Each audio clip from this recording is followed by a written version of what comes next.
edit point. David, thank you for taking a minute out for Neon Jazz. I'm looking forward to getting into your latest work and your life in music. So thank you. Thank you. Thanks for having me. You bet. So before we get into your latest album, I want to know this. 5 years ago, this pandemic changed so many things for all of us. Hmm. How did you get through that era, and how has it influenced the way that you create and operate today? Wow, that's a deep question already. Yeah. I think it did change a lot of things. We were very careful, and I have a daughter and a wife, and we have this unit here in this house, and we were able to go in the backyard and enjoy some things that maybe some people in an apartment complex couldn't, and so we're very fortunate. And because composing can be such a solitary thing to do, um, I was able to focus on that aspect of music and even compose like little orchestra piece and like did things I wouldn't normally do. So it changed that way, but it also changed in another way. I used to get kind of anxious before gigs and to a point where it was kind of debilitating. And I found when the pandemic hit and I went back and played, I was just so grateful to be out playing. I stopped stopped getting anxious and just feeling grateful. So in a way, it was a time for reflection and yeah, it helped me in a couple of ways. So that was interesting that even though it was such a horrible thing and we lost a lot of people, there were some some things that I looked at in a positive way from it. So let's talk about the latest album, Camera Lucida. Talk to me a little bit about what the vision was for this and just on a visceral level, how good does this album feel to have out? I mean, anytime you make something new, I think it's great to release it, and also it's a sort of like a shedding your skin kind of feeling where you've done those compositions and you can move on to the next thing. And from that point of view, it's always great to release something. This one, I made an album in 2012 called Camera, and I'll say it with an Italian accent. It's not to be like pretentious or anything, or hopefully not pretentious. Yeah. How people perceive it as their own. They can feel free. Yeah. But I say it in Italian because camera in Italian means chamber. So it was chamber music, and this is sort of a follow-up to that album in the sense that we have violin and clarinet and bassoon and vibraphone, marimba, bass, things that we don't always associate with jazz music. So, but there's a little more improvising, not tons of improvising, but a little more than that first release in 2012. So, it feels good from that end that I was able to combine, my guitar improvising with chamber music writing. So at the end of the day, what are you hoping the listener gets from this album? Oh, wow. I mean, there's so many, everyone has their own ears and their own experiences, so it's hard to like it's hard to, have a desire for what every listener would get, but hopefully people can have their own kind of stories going on in their minds as they're listening, and that would be great. Like the music hopefully evokes pictures and feelings and all those things that that we get when music kind of transcends what we can put into words. So I hope they just listen and have their own individual feelings for it. Yeah. So before we got on, we kind of mentioned, I'm in Lee Summit, the hometown of Pat Metheny. We were kind of talking about, you Mm-hmm. know, your history in playing music. Take me back to your beginnings. How did you start playing music and how did jazz kind of become your career? Mm-hmm. Um, well, it all started on a cold December night. It was a snowy night. No, I won't go back that far. Um, I guess for me, I loved the first music I really remember and that hit me hard was the Beatles music, and I love the Beatles still. You can't see around my room here, but I've got tons of kind of like Yellow Submarines and Beatles things, and I've actually I mastered this latest record actually at Abbey Road Studios, kind of a dream come true thing to do. So for me, it started with that album, Abbey Road. I think I was 4 when it came out, and it, it really hit me. I think it was the first LP I got, and um, and then I got into different kinds of music. We were talking about Rush for a second, and they're from Canada, and I definitely was learning Alex Lifeson's guitar parts. And then, they had some instrumental music, so that kind of got me thinking about that. And then I got into Jeff Beck, and then the album with Jim Hall and Bill Evans, Yeah, Undercurrents, was a big one. yeah, And and then someone said, "I think you'd like this guy," and it was a Pat Metheny record. And the thing that happened with that record is I remember for some reason, I put it on my parents' turntable, which was upstairs, and I put it on, and I knew right away that that's what I wanted to do with my life, and like compose music. And I was about 15 at the time. And one time I got years later, I saw Pat Metheny do this workshop, and he said he put on a Miles Davis record, and within 10 seconds, he knew that's what he wanted to do with his life. So, and then after the workshop, someone said, "You want to come meet him?" And I was like, "Okay," but I was, I get very starstruck. So, and then I tried to put that into words to him, how his record was a record that changed my life, and I had a similar experience that he had with Miles's record, but it came out all jumbled and yeah, but he was very gracious about it, and he seemed to nod his head and say thank you, and anyway, yeah. So I'm very grateful that I heard that record, and then just got in more into jazz and Miles Davis and Wayne Shorter. His compositions, I love Wayne Shorter is a really great composer and has composed orchestra works and composed an opera. He's really incredible composer. And Jim Hall, I got to study with him. yeah. Though I got a Canada Council grant, thank you, Canada Council, and they sent me to New York, and I got to study privately with Jim, and he was so lovely and a real gentleman, very encouraging, much much more encouraging with adventuresome kind of compositions than I would have thought, because I thought maybe wrote a jazz waltz and then I'd write this 12 tone out there kind of thing, and he was like, you should do more of that, more of that out there thing.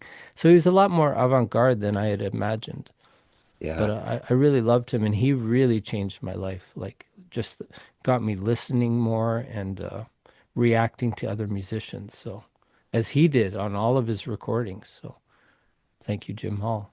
Yeah. Do you remember the first live jazz show you saw that blew you away? I got to see the guitarist Lenny Bro. Yeah. Do you know Lenny's Oh, yeah. playing? Yeah. Yeah, okay, great. Because sometimes he's under the radar, and Yeah. I saw him, and again, I was listening to like progressive rock, like Yes and some Zeppelin, and I was kind of going through that, and not going through it because some of it I still love, but that's where my head was at, and I didn't know anything about jazz, but I got to see Lenny Bro at George's Spaghetti House here, and I just thought he was a magician on the guitar. Literally I was transfixed with what he was doing with harmonics, and so that really, even though I didn't understand form or, what he was doing over the chord changes or anything like that, just his approach to the instrument and making it this magical sort of sound was transformative for sure. So, what is it that you like the best about being a professional musician? What gets you out of bed? What makes you excited to create? Oh, I just love like finding a new sound or a new chord or a new texture. And I get excited. I get so excited. A couple of weeks ago, I did this master class at the University of Toronto where I teach, and I just got so excited. I remember like almost shaking. I was so excited talking about music, and I still get very, very excited when I find something new to work on, and whoa, I'm so excited about these chords. They might appear dark to the listener, these chords that I'm talking about. Like they might say, "Whoa, that's like, you know, uh, horror movie kind of sound or something." But for me, I'm excited about it. I don't feel that at all. I just feel like this is a sound I haven't explored before. So how can I make it something of my own, you know?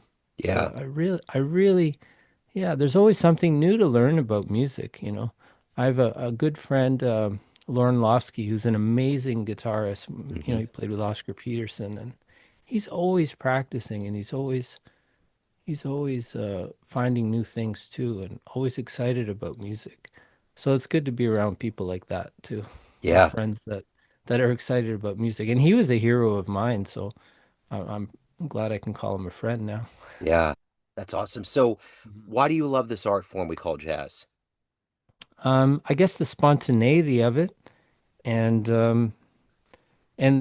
to connect with another musician. That's what I love about it the most. And I think that's the thing I learned from Jim Hall was, he would hear Bill Evans play something, and rather than mimic it, he would play a perfect counterpoint to what Bill Evans was playing, and vice versa. Bill would do that with Jim too. He wouldn't mimic him, he would play a counterpoint to it. And I love that, and I love trying to do that. And with every musician I play with, hopefully I'm listening intently to what they're doing and reacting. And that's what I love about improvising. So, when you decide to be a musician and go after it professionally, especially with jazz, there's all these dreams and ideologies that are floating through your head of what that career is going to be like. When you think about your beginnings of starting out as a musician and where you're at right now and the Uh, reality of being a musician, oh what's the man. gray area? What's the difference between the dream and reality? Oh man, you're very good at this, by the way. Thank you. The interviews I've done, you really ask some interesting questions and get me thinking, and they're very I really like it. Thank you for Right that on. You bet. that question. What was the question? In that case, I mean, you bring up the fact that I am a failure. Like, I thought I'd be touring the world and doing all this stuff that hasn't really happened in my case. But I don't feel like a failure. I feel like I'm chasing this thing about music. Maybe career-wise, I feel like maybe there were some things when I started out. I mean, come on. I mean, the first band I loved was the Beatles, and Yeah. there was screaming, screaming fans everywhere. That certainly doesn't happen anywhere I go. But you know, but I remember seeing Pat Metheny too many, many years ago, and there were people like really excited about him, and like he had that kind of excitement happening on his tours, I'm sure. Um, but uh, I guess, yeah, I kind of imagined those kinds of things. But then when I think about music, I don't really think about those things. Like there's a great thing in Hinduism that I love in the Bhagavad Gita that says, you're don't worry about I'm paraphrasing. I don't have it in front of me either. So, uh, but don't worry about the fruits of your action. Your proper concern is, to perform your duty.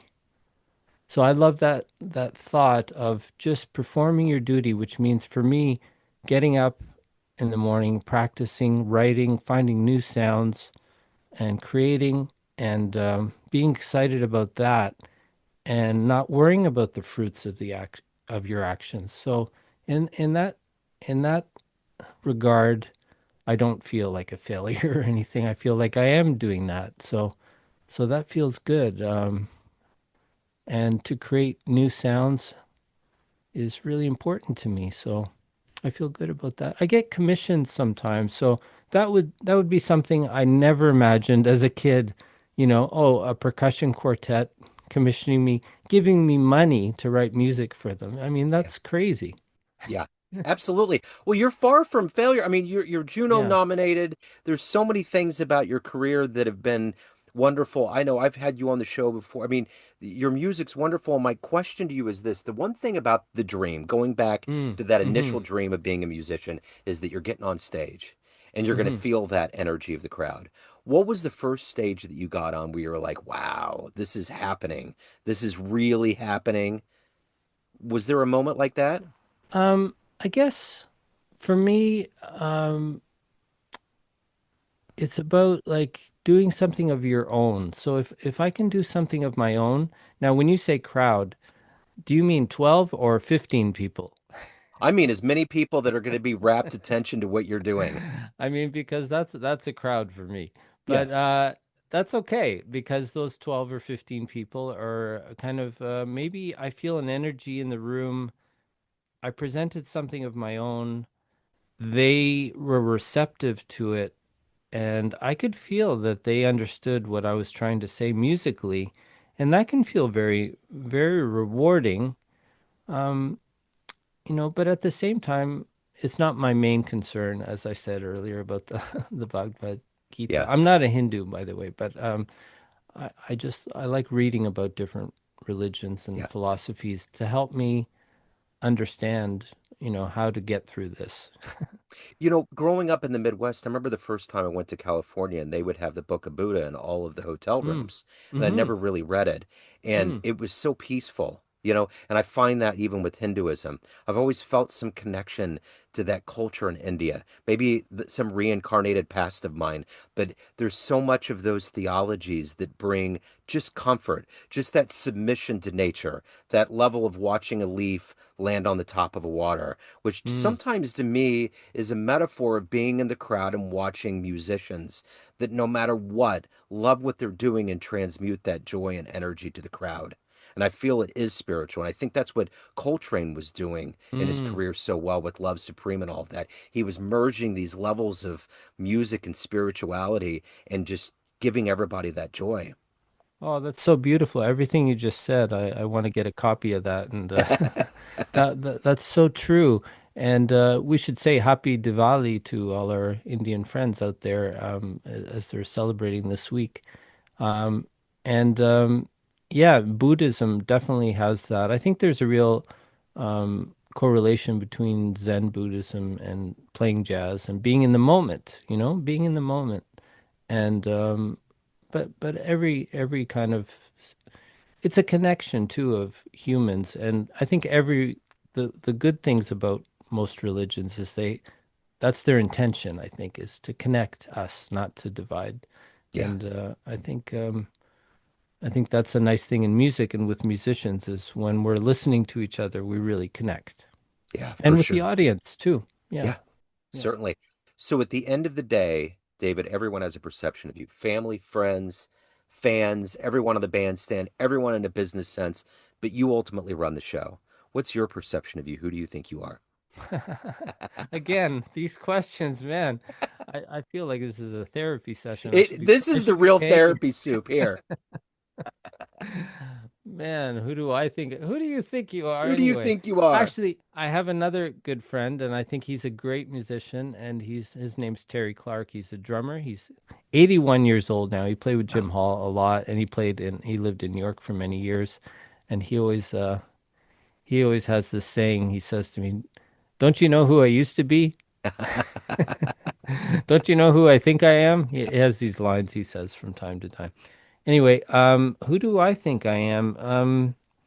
You know, I I don't know, but I think I'm probably a guitar player, and I like to think of myself as a composer, and I kind of mix the worlds of jazz and classical, and also. sometimes the classical people will ask me to write something for them, which I'm always a little bit shocked by because they have such, they have a real collection of music they can draw from. I mean, if you want to talk about names, I mean, just like you can go back in the history of classical music and they could be playing all that music, but they also want to find something new to play that maybe has some new techniques and new extended techniques that maybe, and somebody coming from jazz might have a different perspective than, say, someone coming from classical. And I always feel like I didn't really study composition. I studied it in libraries, so I would go to the library and look at scores and listen to recordings and learn that way. And so I think of myself as a composer, but a self-taught composer. And I don't know if you can see in the background, I've got a picture of Frank Zappa there. Yeah. And I think I mean, I really admire him. And he's also, kind of self-taught. So I look to him to be sort of an example of that you can do this other thing. You can come from rock or whatever it is that he did, the Dadaist kind of thing that he did. He learned to compose just by going to the library, and I kind of I read that quote by him that he did that, and I kind of took that as a note to self. Yeah. Go to the library and study, and just you can do your own thing. Yeah. So that's who I think I am, a composer and a guitarist who's on this path of bridging different musical worlds to create my own musical world. So if anybody wants to pick up the new album, previous material, catch you hmm live, any of the good business, where should they go? I guess it's streaming everywhere. Bandcamp is a very musician friendly place to go because, and they have these certain, I think the first Friday of every month, all the money that you spend on Bandcamp goes to the artist. So Yeah. that's a good way to support artists is go to Bandcamp. But my music's streaming everywhere. Camera Lucida is streaming everywhere. So you can find it and you Yeah. can find me. I have a website too. If you can spell Occhipinti. Should I spell it for everyone? Yeah, Oh, and I will probably put it in the show notes. oh, you'll put it in the show notes so Yeah. they can see it there. Yeah. Yeah. So they can just click on it and take it from there. David, this has been wonderful, sir. Thank you. Thank you for your time. Oh my goodness. You're a wonderful interviewer and I really appreciate all your questions and they're very thoughtful and thought-provoking. Well, thank you. I